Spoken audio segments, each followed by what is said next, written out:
tudingan atau kecurigaan bahwa kita, let's say ada 553 triliun hasil iuran pekerja dan hasil pengembangan investasi.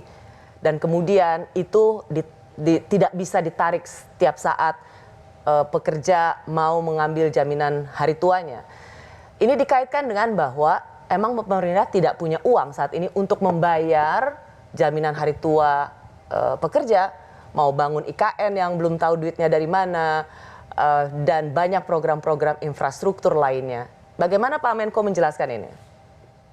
Jadi tadi yang dikatakan tidak bisa mencairkan itu salah. Karena kalau 10 tahun itu bisa mencairkan 30%.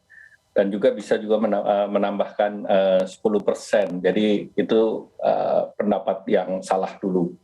Terus kedua terkait dengan keuangan negara kita sangat baik karena tahun kemarin capaian kita perpajakan di atas 100%, penerimaan negara bukan pajak juga di atas 100%, cukai juga di atas 100%.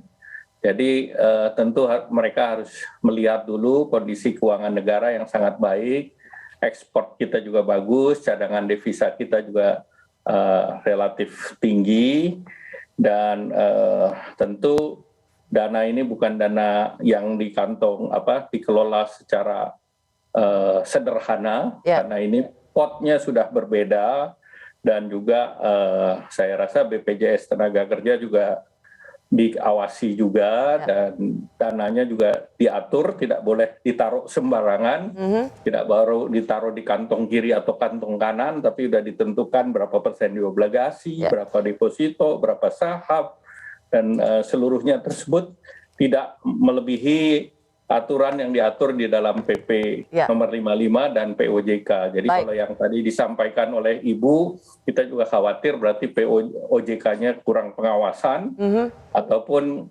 komisaris dari BPJS-nya yang tidak mau mengawasi. Dan ini kita tidak pernah melihat laporan seperti itu, dan laporan keuangannya pun dipublish kepada publik. Ya, jadi izinkan saya misalnya Pak Menko, karena ini menjadi salah satu yang menjadi kecemasan publik.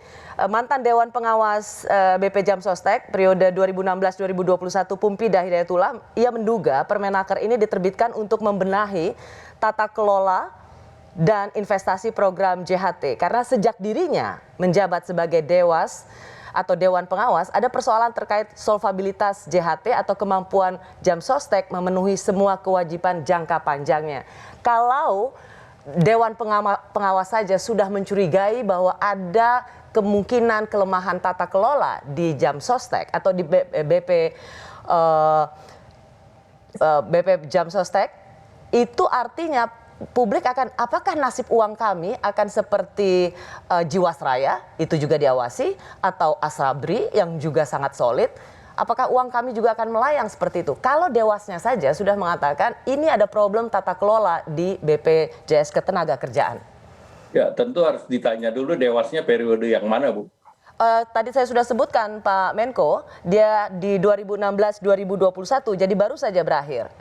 Ya, tentu itu kan ada audit report dan yang lain, silakan aja.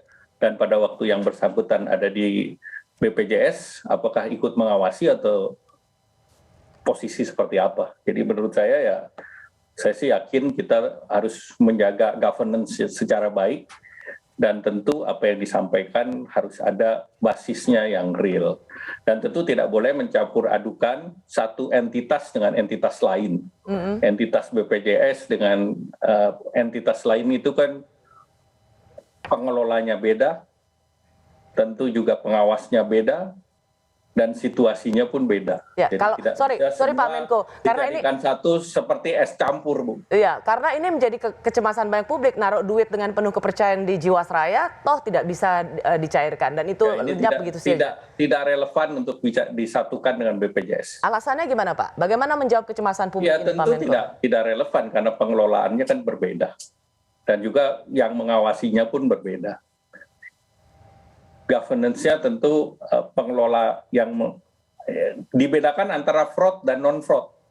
Jadi kalau fraud itu tidak bisa dicampur satu company yang berusaha yang sama, satu perusahaan ada fraud, terus dipukul rata seluruh sektor ada fraud. Ya. Nah itu tidak bisa, Bu. Ya. Dan itu fraud itu diselesaikan secara hukum. Dan itu silakan berproses pidana, dan itu memang yang tadi Ibu sebutkan sedang berproses secara pidana. Ya. Ini sekarang Ibu sudah ada belum BPJS kasus pidananya? Kan tidak ada, jadi kita tidak boleh suudon, Bu.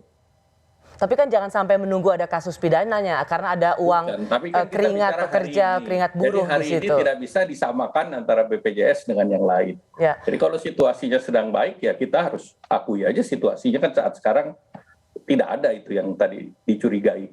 Saya mencoba memformulasikan ini, Pak. Jadi apa yang terjadi di Jiwasraya misalnya itu karena fraud atau kecurangan, dan itu masuk pidana. Nah, makanya kemudian orang menyambungkan pantes aja uang keringat kami tidak bisa langsung diambil karena ada masalah dalam pengelolaan BPJS Tenagakerjaan, Pak Menko. Tidak bisa semua disambung. Kan satu asuransi satu dengan yang lain nggak bisa kita pukul rata. Tidak bisa digeneralisir. Namanya juga kasus dan fraud. Harus ada investigasi dan harus ada bukti.